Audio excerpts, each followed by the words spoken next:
அனைவருக்கும் வணக்கம். இது குட்டீஸ்களுக்கான கதை நேரம். கதையின் தலைப்பு அன்பெனும் அருங்குணம். ஒரு அழகான காடு.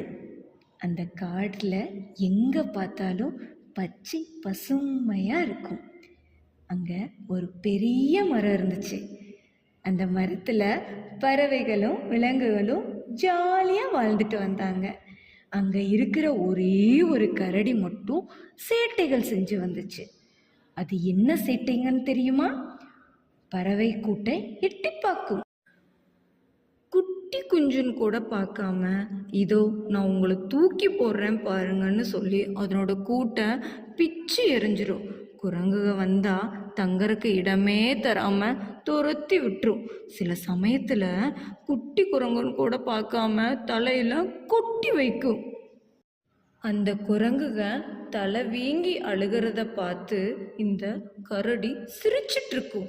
இப்படியெல்லாம் யாருக்கிட்டையும் அன்பு காட்டாம வெறுப்போட நடந்து கொள்ளும். அதனாலேயே எல்லா பறவைகளும் குரங்குகளும் நம்ம வேற மரத்துக்கு போலான்னு சொல்லி அவங்க கூட்டமா வேற மரத்துக்கு போயிட்டாங்க.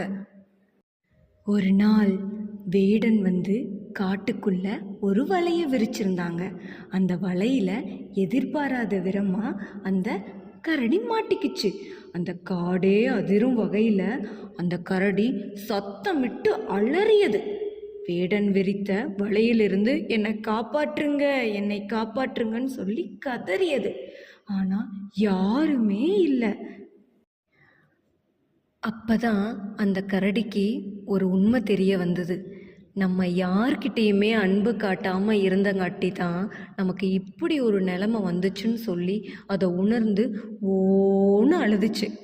அப்போதான் கரடியோட சத்தத்தை கேட்டு பறவைகளும் குரங்குகளும் வேகமாக வந்து வேடனோட தலையில் கொத்தி கொத்தி கொத்தி வேடனை வந்து விரட்டி விட்டுருச்சு. குரங்குகள் வளைய பிச்சு கரடியை காப்பாற்றிட்டாங்க. அப்பத்துலேருந்து கரடியும் பறவைகளும் குரங்குகளும் ரொம்ப அன்பாக பாசமாக காட்டில் ரொம்ப ஜாலியாக இருந்தாங்க.